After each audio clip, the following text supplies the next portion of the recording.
É nosso papel que estamos do outro lado da cadeia, buscando tecnologias, buscando formas de colocar todo esse potencial genético e nutricional que está sendo oferecido para as granjas hoje e fazer com que isso vire, no final das contas, produção.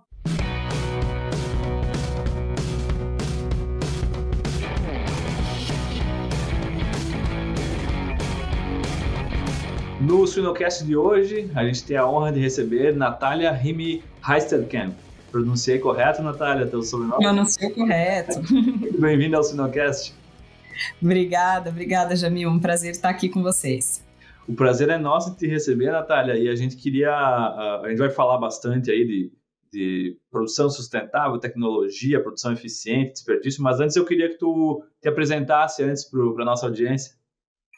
Tá bom, eu sou Natália, brasileira, atualmente vivendo em Omaha, Nebraska, aqui nos Estados Unidos, já faz praticamente 8 anos que eu estou vivendo aqui, e atualmente diretora de estratégia global da Giga Technologies, empresa sediada no Canadá, com um escritório aqui em Kansas, nos Estados Unidos, um escritório em Werther, na Alemanha, e fazendo negócios aí pelo mundo inteiro, trazendo toda a parte de alimentação de precisão para a indústria da suinocultura.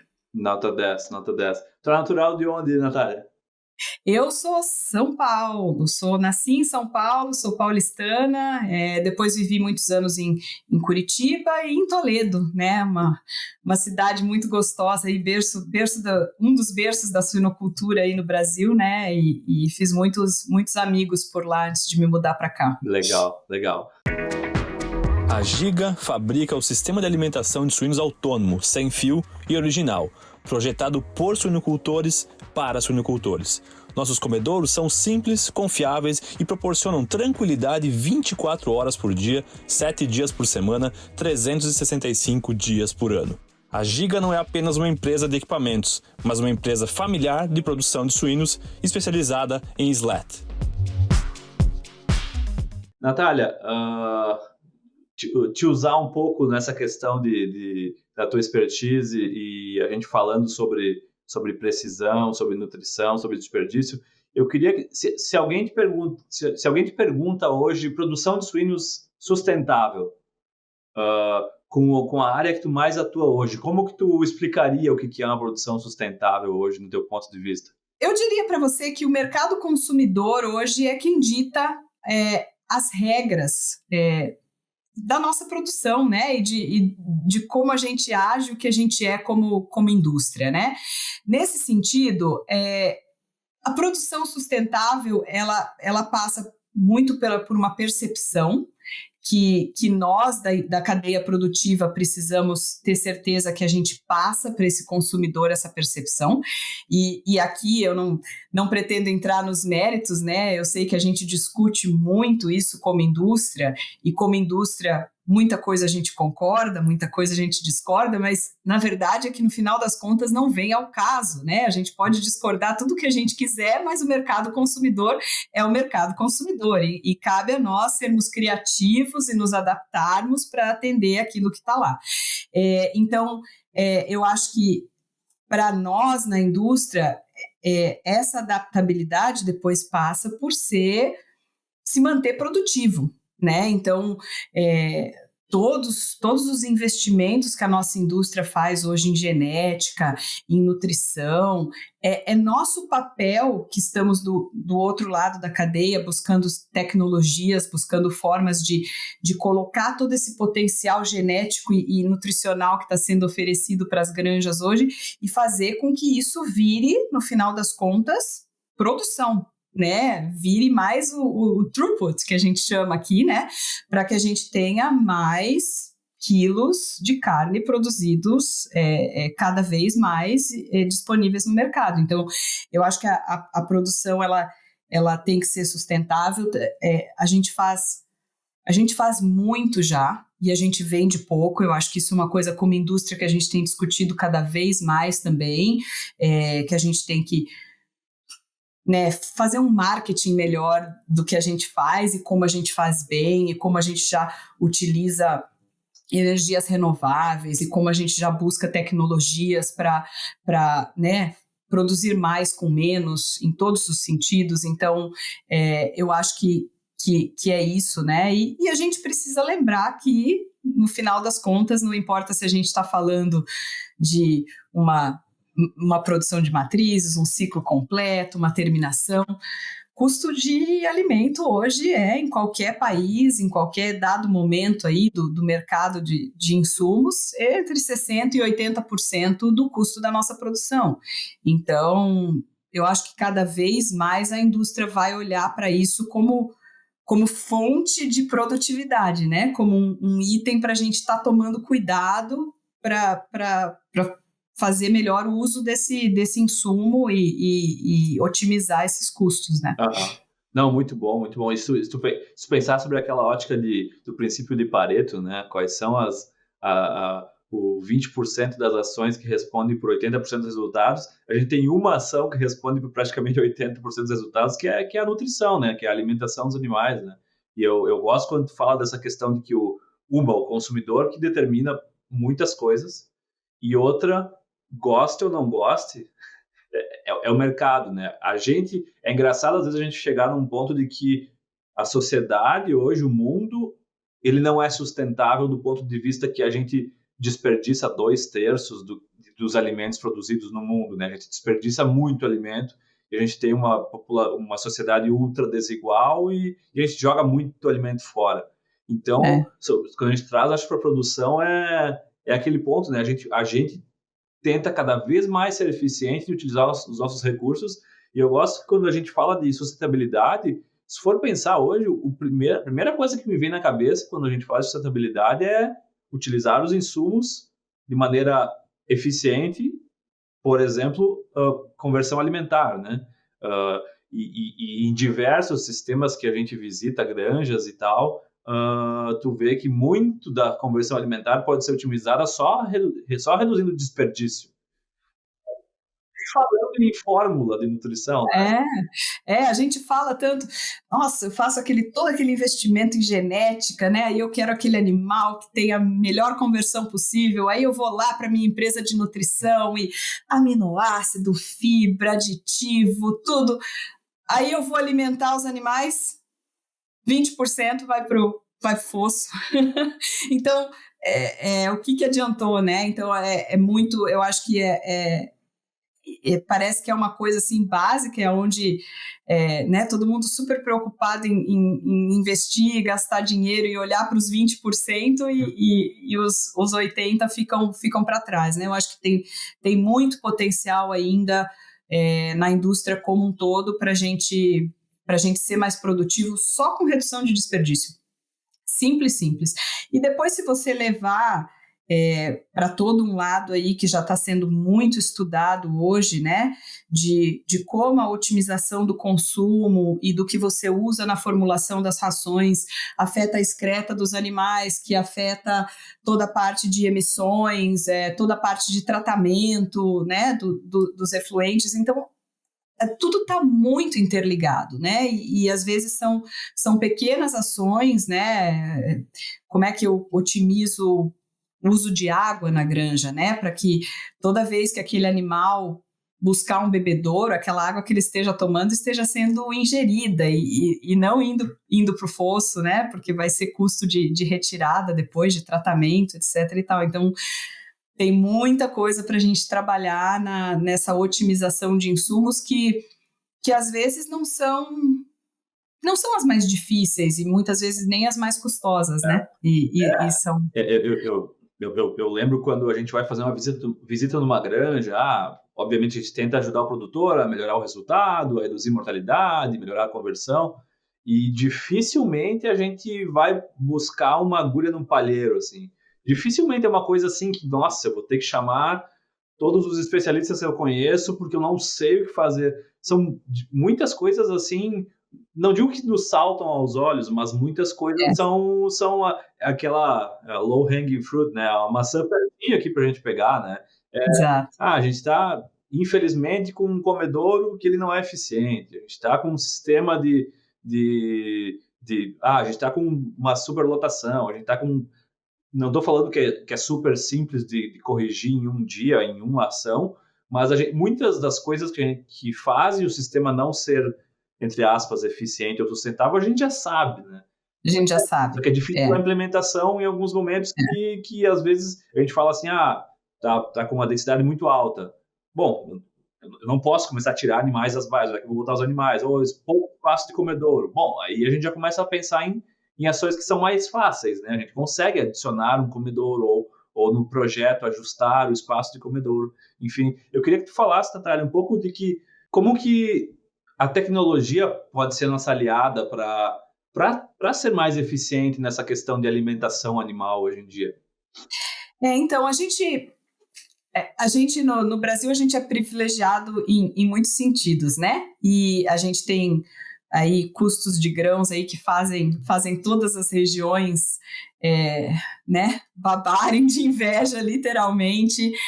A gente é muito eficiente no que a gente faz, só que eu acho que a gente ainda esquece que a gente tem o privilégio de usar um benchmarking de regiões que já aplicaram e já estão aplicando essas tecnologias na indústria há anos. Uhum. E meio que já fizeram errado, já corrigiram e hoje estão com um nível de aprendizado nessas tecnologias que eu acho que a gente pode usar, né? A gente pode olhar para o que está sendo feito e adaptar para a nossa realidade. Claro, a gente não vai usar sistemas 100% como são utilizados na Europa, a gente ainda não tem uma situação, uma demanda de uma Prop 12, né, como está tendo nos Estados Unidos. Então, a gente ainda tem os privilégios de usar o que a gente vê ser sucesso ao redor do mundo ao nosso benefício, né? E uma das coisas que está cada vez mais se consolidando, principalmente em países assim como a Espanha, né, que é um país da Europa que a gente sabe que vai seguir crescendo na produção de animais, é realmente a otimização do uso da ração nas diferentes fases, sabe? Então, quer seja por você buscar uma melhor conversão nas fases de creche, de terminação, e muito já, que é uma coisa que a gente faz muito pouco aí no Brasil ainda, a otimização em situ, né? Em gestação e em maternidade. Então, todo o uso da capacidade de você usar 2 formulações de ração, trabalhar muito com a lisina, com os percentuais, com como é que você formula uma ração e outra e começar a fazer as misturas, né, onde você faz a curva para você poder usar uma ração um pouco mais barata ou para as primeiriças ou nas primeiras semanas e depois você ir adaptando. Então, isso é toda uma tecnologia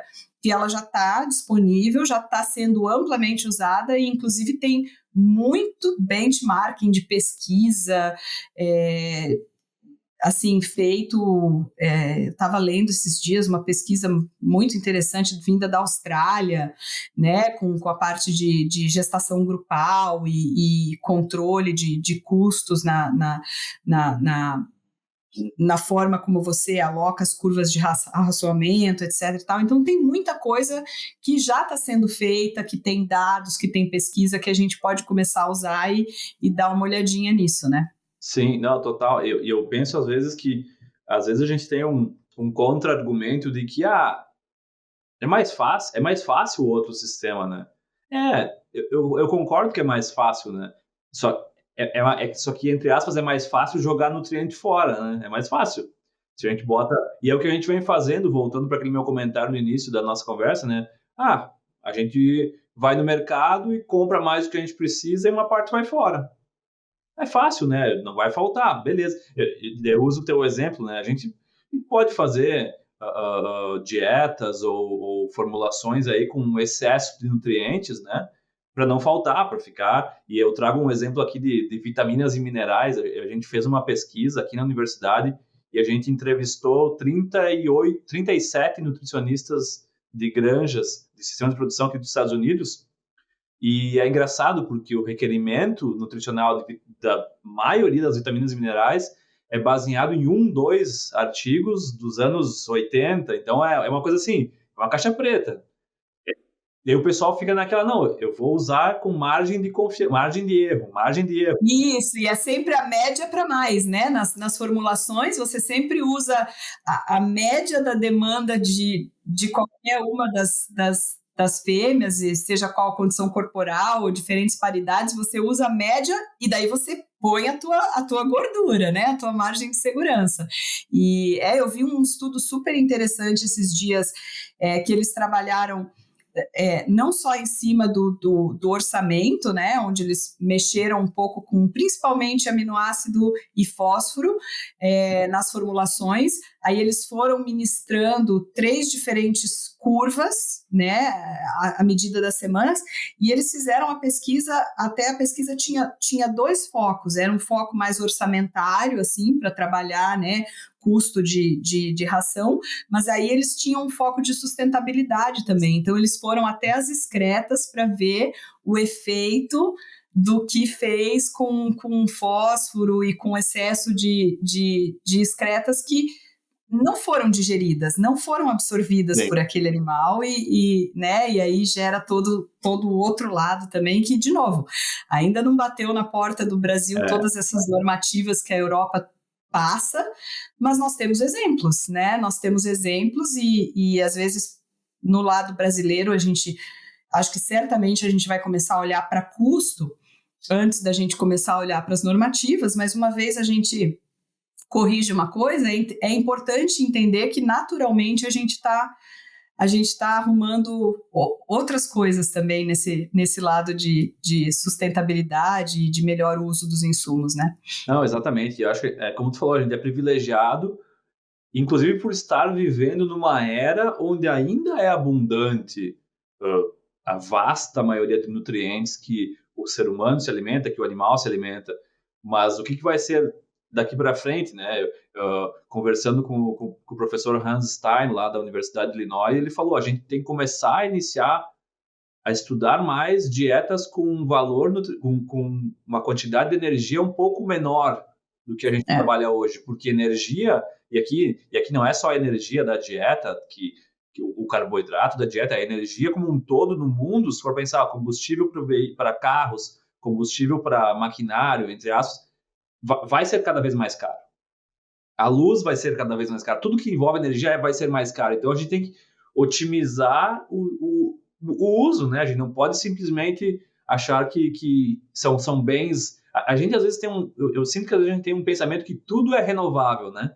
Tudo é renovável. Não existe nenhuma fonte de nutriente, energia, que é não renovável. E o que não é verdade, né? A gente tem, inclusive minerais, né? Existem vários minerais que são extraídos do meio ambiente, de rochas e tal, que eles não são renováveis, né? A natureza não coloca mais minerais, por isso que a gente vê diversos minerais cada vez mais caros, enfim, não é a discussão aqui, mas a questão é essa, né? Essa mentalidade de margem de erro, por um lado eu sinto que mas e tudo que o pessoal estuda para achar o valor ideal, daí tu simplesmente vai lá e bota 20% em cima a mais.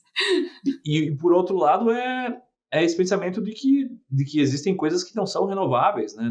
Não se renovam com o tempo e fora esse impacto ambiental, né? E aqui vale uma vírgula, né? De que ninguém tá querendo trazer a ideia de que o dejeto do suíno é o problema, é a razão de todos os problemas, né?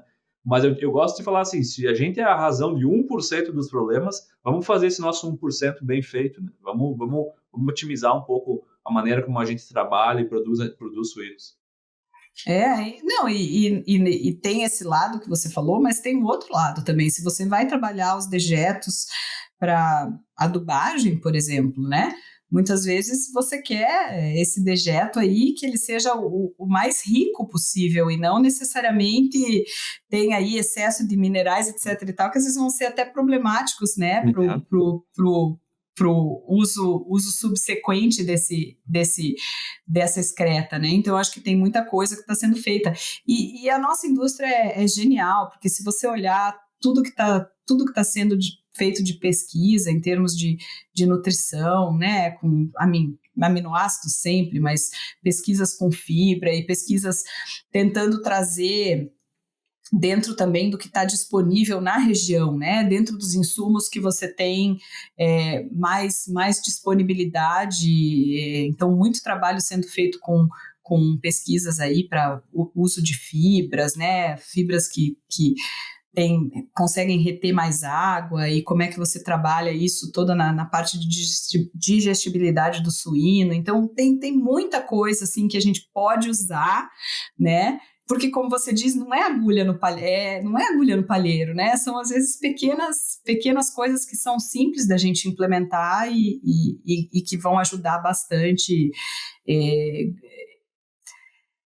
Ganhos de produtividade, assim, vou ganhar 50% de produtividade? Não, mas é o conjunto das pequenas ações, né, que muitas vezes, fácil, vai chegar num 10%, entre uma redução de desperdício, uma curva de arraçoamento, onde você consegue, né, usar o teu orçamento a favor do potencial de absorção nutricional daquele animal, etc. e tal. Você vai juntando todas essas pequenas ações, quando você vê, né, 10% acontece. Uhum. E não é difícil de acontecer, né? Então, acho que tem muito, muito potencial para isso, né? Tudo vai de encontro também aos benchmarks, como tu mencionou, né, Natália? Às vezes o pessoal me pergunta aqui bastante sobre a suinocultura brasileira, e eu falo, olha, a gente não tem as doenças que vocês têm aqui, as principais. A gente utiliza muito ainda a imunocastração, tem se utilizado a ractopamina também. Então, assim, são bengalas fortes, né? Não que isso seja ruim, né? Isso é bom, né? E principalmente a questão de doenças, né? A gente tem uma biossegurança excelente no Brasil, mas a questão toda é que, imagina um cenário sem isso. A gente vai ser eficiente? A gente tem todo esse privilégio de doenças que eles não têm aqui, e eu concordo contigo. Nossa, o pessoal busca muito a gente, né?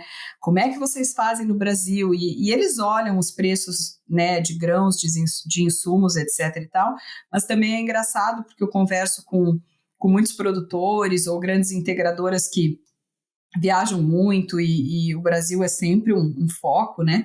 E eles voltam dizendo, vocês fazem muito bem com a produtividade por causa dos custos de grãos, etc. e tal, mas ainda alimentam no chão, mas ainda usam mini box, mas ainda, né? Ou seja, quanto mais a gente não poderia estar fazendo se a gente olhasse para o 80%, 70% do custo dessa ração e cuidasse um pouquinho mais para o consumo, né? Efetivamente em gestão, né?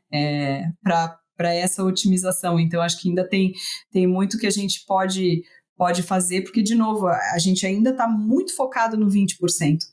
E aí a gente acha que nem você falou, investir em bebedouro, investir em alimentação de precisão, investir em comedouro, é muito caro.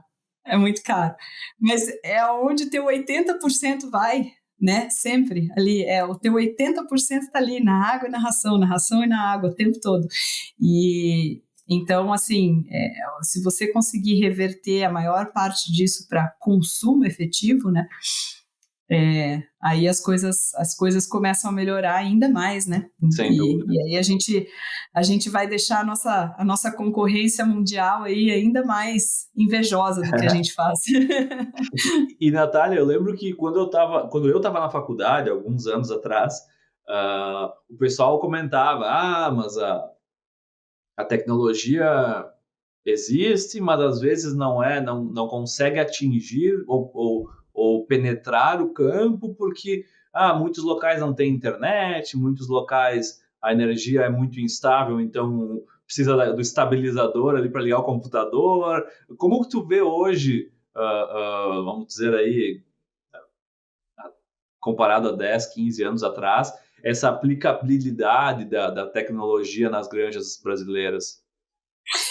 Eu acho assim, ainda existe problemas de infraestrutura no nosso Brasil, a gente sabe disso, né?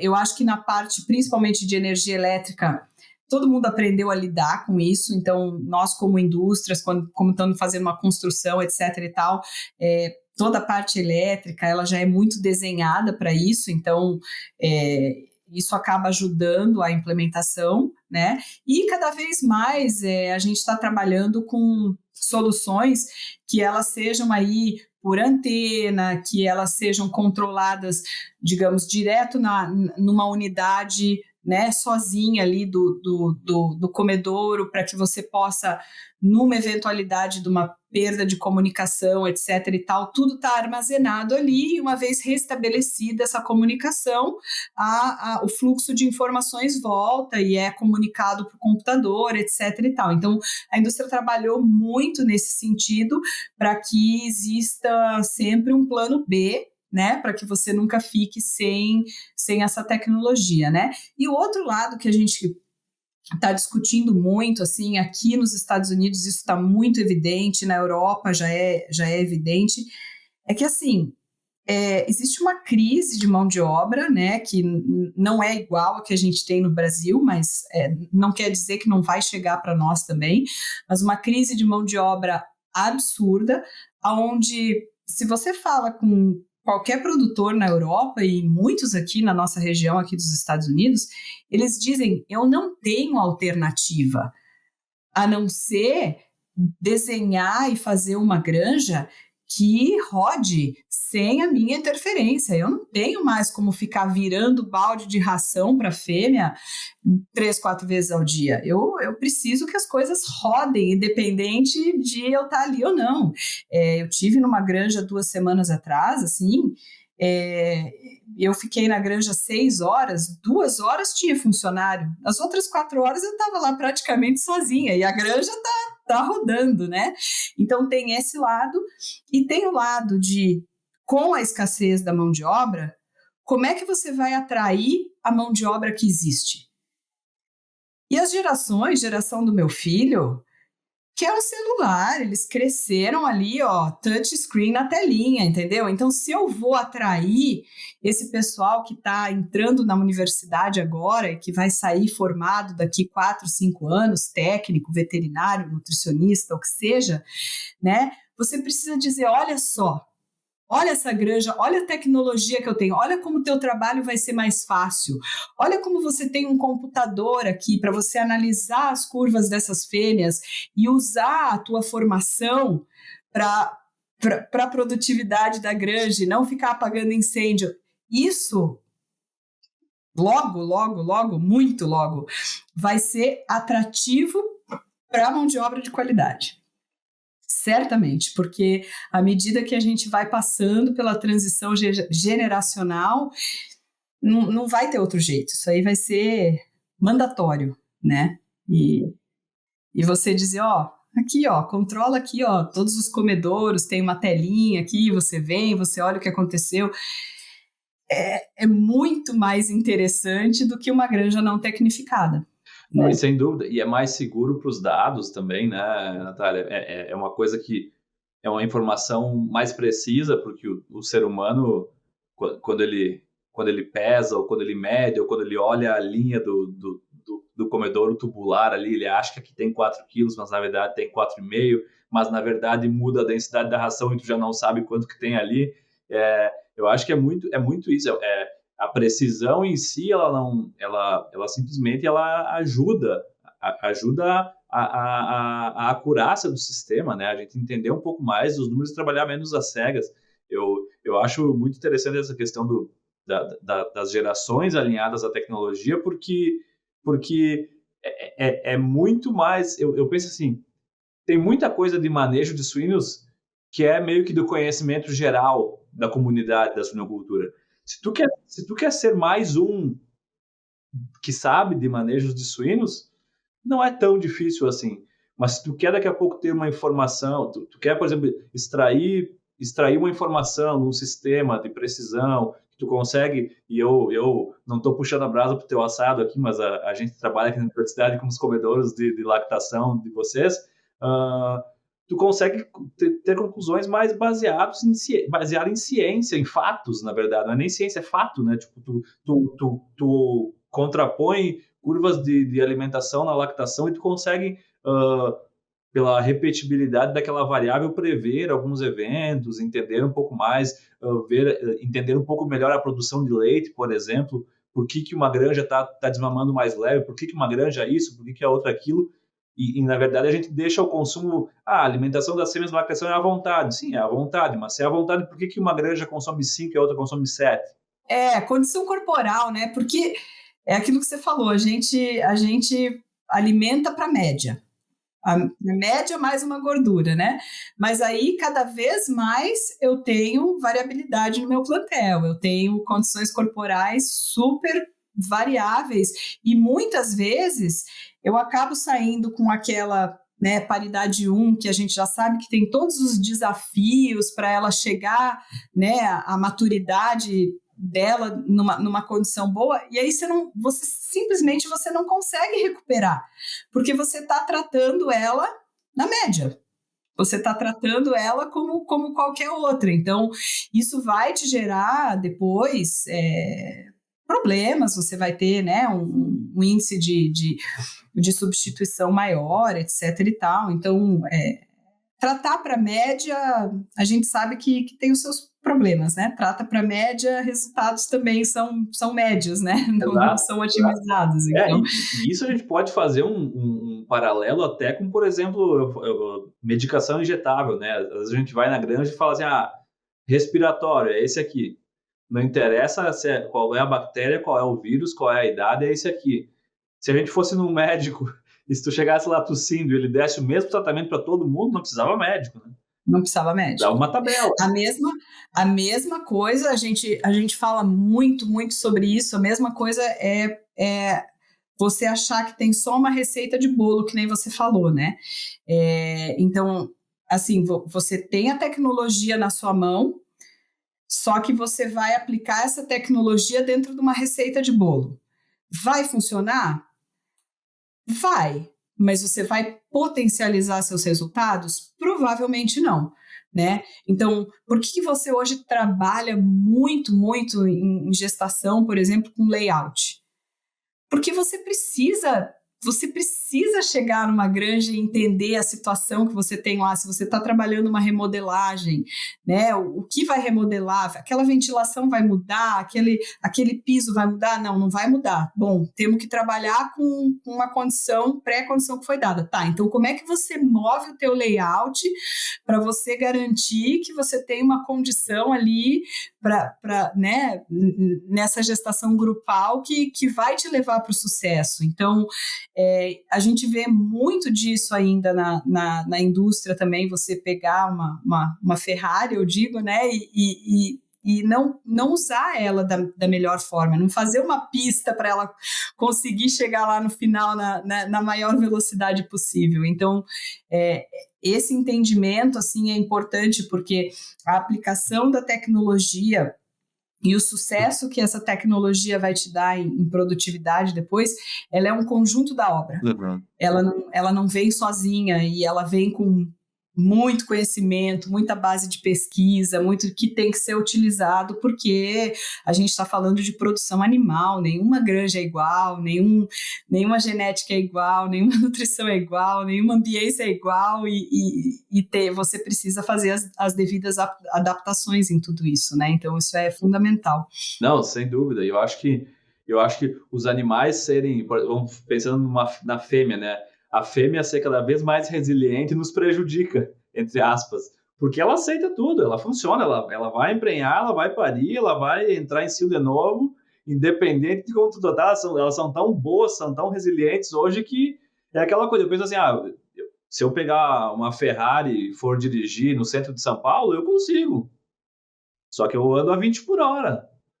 Mas o potencial que eu estou perdendo, às vezes, se eu não sei que eu estou com uma Ferrari, eu nem sei qual é o potencial que eu teria, né? Porque eu me viro ali, é mais ou menos um paralelo, assim.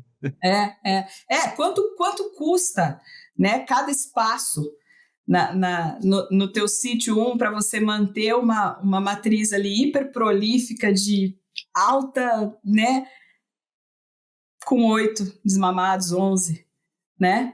Não, né? Você quer 14, 15, né? Você quer... mas a gente ainda vê, porque quando você trata para a média, alimenta para a média, maneja para a média, você vai ter isso. Você vai ter aquela fêmea que foi desenhada para dar o melhor e que vai dar o melhor, mas você vai ter uma que você, né, não dá o melhor e aí você não consegue recuperar, né, mais esse animal muitas vezes, né? Não consegue tratar ele de uma forma diferente para já ali numa transição da paridade 1 para uma 2, 3, você já dá o máximo, né? A Ceva é um dos principais players no mercado de saúde animal, atuando com inovação e responsabilidade, buscando soluções de saúde inovadoras para todos os animais, contribuindo para o futuro de nosso diverso planeta, moldando cada solução de acordo com as necessidades e desafios do mercado consumidor e compartilhando conhecimentos de alta qualidade. Para não perder nenhuma novidade, siga a Ceva Saúde Animal no Instagram, @CevaSuínosBrasil.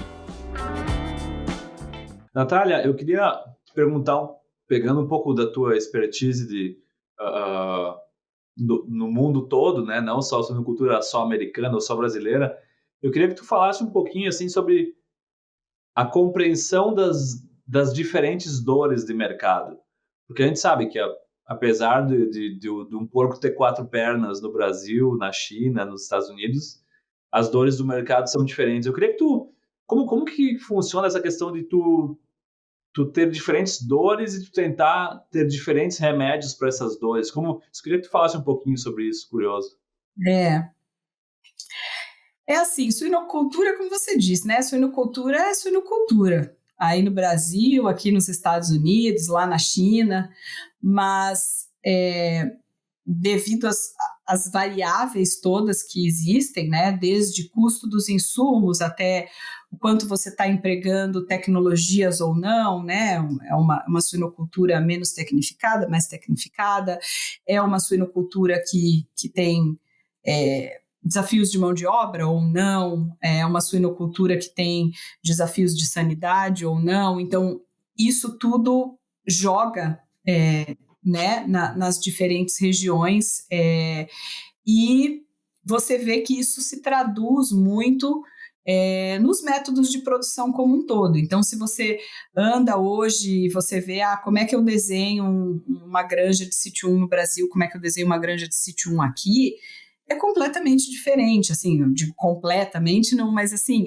é muito diferente, né? Você não consegue, não é a receita de bolo.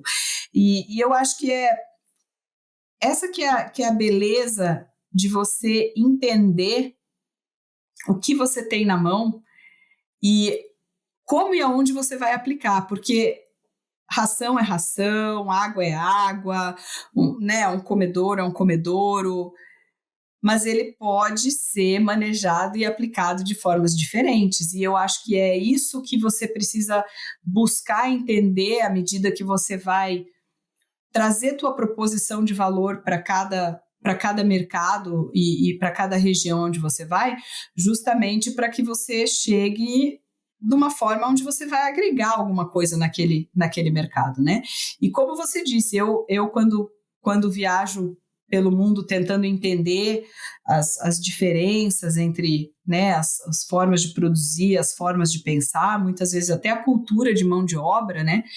A primeira pergunta que eu faço é quais são suas dores? Porque o produtor, ele sabe te dizer direitinho quais são as dores dele e a gente precisa falar menos e escutar mais, definitivamente. Eu acho que quando você está chegando no mercado e você quer, né, vir com uma estratégia para aquele mercado, a primeira coisa é falar muito pouco, escutar muito, perguntar muito, porque eles sabem, eles vão te dizer quais são as dores e aí cabe a você trazer isso como lição de casa e dizer, não, eu tenho aqui um produto que vai resolver essa sua dor dessa forma, né? Que às vezes num outro país do outro lado do Atlântico, você vai falar mais ou menos a mesma coisa, mas é para resolver outra dor, né? Então, é muito engraçado essa dinâmica, mas é muito interessante também. É uma das coisas que mais me motiva, assim, porque é genial você descobrir que você tem uma tecnologia e você consegue, muitas vezes, trazer 5, 6 diferentes proposições de valor para aquela tecnologia, dependendo de onde ela vai ser aplicada, né?